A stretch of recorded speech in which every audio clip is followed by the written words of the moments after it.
Hi hello അസ്സലാമു അലൈക്കും welcome back to Thalassery kitchen time. നമ്മൾ ഇന്ന് ചെയ്യുന്നത് ഗരം മസാലൻ്റെ റെസിപ്പിയാണ്. നമുക്കിപ്പോൾ ഇൻഷാല്ല നോമ്പിനെല്ലാം അത്യാവശ്യമായിട്ട് വരുന്ന ഒരു ഐറ്റം തന്നെയാണ്. അപ്പോൾ ഇതെങ്ങനെയാണ് ചെയ്യുന്നതെന്ന് നോക്കാം. അതിന് വേണ്ടിയിട്ട് ആദ്യത്തെ ഇതാ ഞാനിപ്പോൾ ഒരു പാൻ എടുത്തിട്ടുണ്ട്. അതിലേക്ക് 5 ടേബിൾ സ്പൂണ് പെരിഞ്ജീരകം ചേർത്ത് കൊടുക്കുക. 5 ടേബിൾ സ്പൂണാണ് ചേർത്തത്. പെരിഞ്ജീരകം എന്ന് പറഞ്ഞാൽ ഫെനൽ സീഡ്.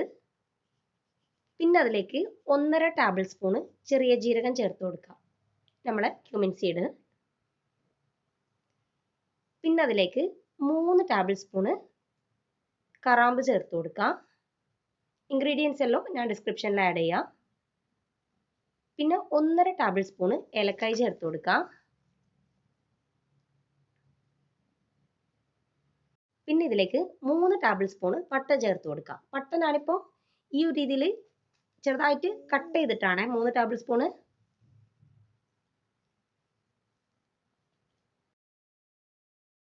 പിന്നെ ഇതിലേക്ക് 1.5 ടേബിൾ സ്പൂണ് കുരുമുളക് ചേർത്ത് കൊടുക്കാം.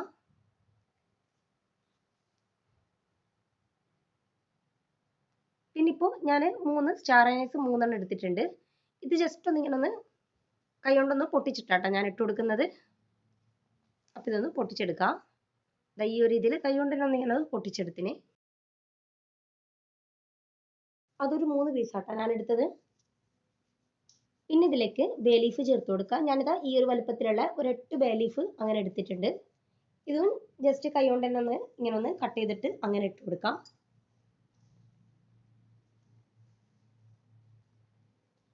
പിന്നെ ഇതിലേക്ക് ജാതിക്ക ചേർത്ത് കൊടുക്കാം.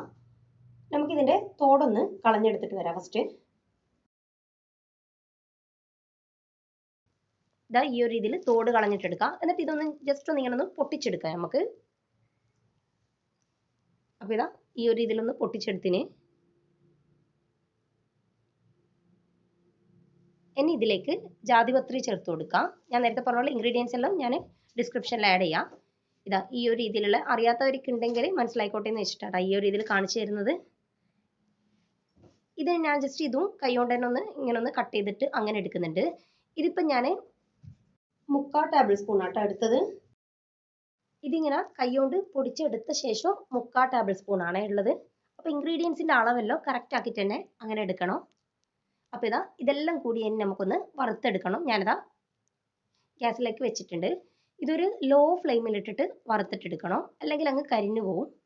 അപ്പോൾ ലോ ഫ്ലെയിമിലിട്ടിട്ട് തന്നെ വറുത്തിട്ടെടുക്കാം. പിന്നെ നിങ്ങൾ ഈ വീഡിയോ കണ്ടുകൊണ്ടിരിക്കുന്ന സമയത്ത് നിങ്ങൾക്ക് ഈ വീഡിയോ ഇഷ്ടമാണെങ്കിൽ ഒന്ന് ലൈക്ക് ചെയ്യുക, ചാനൽ ഇഷ്ടമാണെങ്കിൽ ഒന്ന് സബ്സ്ക്രൈബ് ചെയ്ത് സപ്പോർട്ട് ചെയ്യുക, തൊട്ടടുത്തുള്ള ബെല്ലൈക്കണും കൂടി ഒന്ന് പ്രസ് ചെയ്യാം. എങ്കിൽ മാത്രമേ ഞാൻ ഇനി വീഡിയോസ് ഇടുമ്പോൾ നിങ്ങൾക്ക് നോട്ടിഫിക്കേഷൻ കിട്ടുള്ളൂ. അപ്പോൾ ഇത് ഞാൻ വറുത്തെടുത്തിട്ടുണ്ട്. ഇനി ഇത് കുറച്ചൊന്ന് ചൂടാറിയ ശേഷം നമുക്ക് മിക്സീൻ്റെ ചെറിയ ജാറിലിട്ടിട്ട് ഇതൊന്ന് പൊടിച്ചെടുക്കാം. അപ്പോൾ ഇതാ ഞാൻ മിക്സിയുടെ ചെറിയ ജാറിലിട്ട് കൊടുത്തിന്. ഇത് നല്ലോണം ഫൈനായിട്ട് തന്നെ പൊടിച്ചിട്ടെടുക്കാം. അപ്പോൾ ഇതാ നമ്മളെ ഗരം മസാല റെഡി ആയിട്ടുണ്ട്. ഇത് നമുക്ക് നോമ്പിന് മുമ്പ് ഇങ്ങനെ പൊടിച്ചു വെക്കുകയാണെങ്കിൽ നമുക്ക് സ്നാക്കിനായാലും ബിരിയാണിക്കായാലും അതുപോലെ കറിക്കായാലും എല്ലാം യൂസ് ചെയ്യാൻ പറ്റും. അപ്പോൾ ഇതിനാണ് ഈ ഒരു രീതിയിലുള്ള ഗ്ലാസ് ജാറിലാട്ടോ ഇട്ട് വെക്കുന്നത്. അപ്പോൾ എല്ലാവരും എന്തായാലും ഒന്ന് ട്രൈ ചെയ്ത് നോക്കാം, ഫീഡ്ബാക്ക് പറയാം. പിന്നെ ഈ വീഡിയോ ഹെൽപ്പ് ആവും എന്നുള്ളവർക്കൊന്ന് ഷെയർ ചെയ്ത് കൊടുക്കുക. അപ്പോൾ ഇൻഷാ അല്ലാഹ് വേറെ വീഡിയോ ആയിട്ട് കാണാം.